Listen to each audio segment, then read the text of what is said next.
surprised by the Ninth Circuit ruling? I'm never surprised by the Ninth Circuit. As I said, we'll see him in the Supreme Court. He's been denied the constitutional and statutory authority to protect the United States. Undocumented residents of this country commit crimes at a far, far, far less rate than other citizens. So I think it's a red herring. The people who are violating the border like crazy, we should use their ill-gotten gains to finally build the wall. Well, we'll talk about that proposal in just a minute, but first, the sanctuary cities issue and the judge's ruling. Let's bring in our panel. Jonah Goldberg, senior editor at National Review. Lisa Booth, columnist with the Washington Examiner. Katie Pavlich is news editor at townhall.com. And Tom Bevan, Real Clear Politics co-founder and publisher. Jonah, you have Donald Trump, the president, tweeting this morning. First, the Ninth Circuit rules against the ban. Now it hits again on sanctuary cities. Both ridiculous rulings. See you in the Supreme Court. Out of our very big country with many choices, does everyone notice that the ban case and now the sanctuary case is brought in the Ninth Circuit, which has terrible record of being overturned, close to 80%. They used to call this judge shopping messy system. First of all, it was the district court that made the decision, but he's right, the Ninth Circuit would hear the appeal. Your thought about this reaction and this ruling? Yeah, I basically agree with everything he said there. I think part of the problem is in this quest to sort of pad the 100-day stuff, they oversold what this executive order could actually do. And the judge, in a desire to sort of outdo all the previous judges in making a mountain out of a molehill and preening for the public and sort of mock outrage, they exaggerated what the thing would do as well. The executive order says that the Attorney General and the Secretary of Homeland Security, quote, in their discretion and to the extent consistent with law, may do the following things. In other words, there was nothing new here. This was all you had to do was enforce existing law, and this judge went on for, I don't know, 60, 90 pages pretending that it said something other than that and quoting statements on Fox News and whatnot, and it's much ado about nothing. Well, it's also, Katie, interesting that he is coming under some scrutiny as being a supporter, a bundler of some money for the Obama 2008 presidential campaign. I mean, that's not surprising for judges, but it just happens to be coming up in this particular ruling. Well, to Jonah's point, in the blowing this way out of proportion, the political optics of this are very complex, are interesting to me in the sense that this judge is making this ruling, writing these lengthy arguments against the executive order when it doesn't actually do much.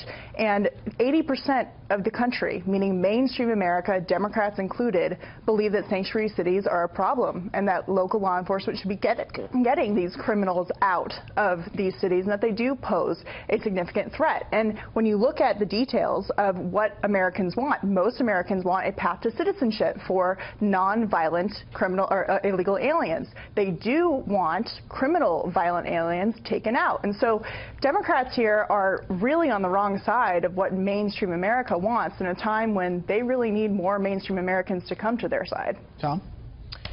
Yeah, I generally agree. I mean, I don't think it's a bad thing for Donald Trump to be fighting with the courts on this issue. I mean, if you talk about sort of the Overton window, the framing of this in public discourse, I mean, Trump has already moved the window of what's acceptable. We've had a lot of cities around the country that have stopped doing sanctuary city type policies merely because they don't want to get crosswise with the federal government. So I think by and large, this will sort itself out. I agree with Jonah. I think it's sort of much ado about nothing. But politically speaking, I don't think it's a bad thing for Donald Trump to be mixing it up with the Ninth Circuit. I mean, listen, it's the same spot, San Francisco, for the Kate Steinle murder, at which he talked about a lot on the campaign trail. Well, and the White House also mentioned that in their press release responding to this ruling, mentioning the fact that San Francisco is where Kate Steinle was murdered, a 5-time deported illegal immigrant. So I think that this is actually a win politically for President Trump, regardless what happens. This is a base issue. We already know, according to recent polling, his base is solidly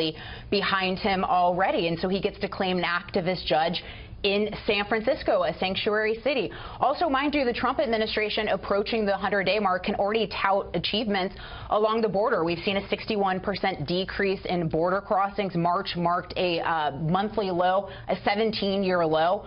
So I think for President Trump, this is a win no matter what happens. But is there any concern of him saying to break up the Ninth Circuit, telling the Washington Examiner, I want to break up the Ninth Circuit or I'm going to look at it? Isn't there kind of like a executive branch, judicial branch separation thing? Well, the Ninth Circuit should be broken up. In fact, I think some of it should be exiled. But yeah, I mean, but this is so much better than where we were 6 months ago with Donald Trump attacking a judge for his ethnicity or the way he, attacked Judge personally. This is the right thing.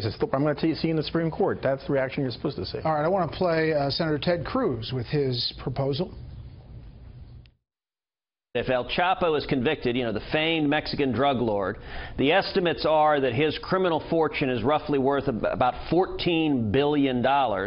Now, coincidentally, the estimates for the cost to build a wall range from $14 to $20 billion. These drug cartels are the ones that are crossing the border. They're smuggling narcotics. My legislation is very simple. It says El Chapo's assets, and for that matter, any other drug cartel whose assets are forfeited, their money would go to building the wall and keeping the border secure and keeping the country safe. Katie, if this passes, Mexico will pay for the wall. They indeed will. It might not be the Mexican government, but it will be someone from Mexico paying for this wall. Look, I think this is a great idea. I mean, what is the Mexican government going to do? Say that they're not going to cooperate on cartel policy when the cartels, based on the numbers that we have now, it's not illegal immigrants crossing the border, it is cartel activity. The Sinaloa cartel in general makes $3 billion in revenue by crossing the U.S.-Mexico border every single year. They're very violent. El Chapo is responsible for thousands of murders of Mexican citizens. The problem is, though, he was extradited to the United States, and therefore his assets can be seized. So it's difficult to do that with other cartel members still in Mexico. I've got to run because I have this 2-hour thing, but yes or no, is this passing? I have no idea. All right. I'm going to say yes. Well, probably not, along with the majority of legislation, but it's brilliant. So kudos, Senator Cruz. It's a ripoff from the Tom Clancy movie, Clear and Present Danger, and I love it. Shine on, you crazy diamond. It'll pass.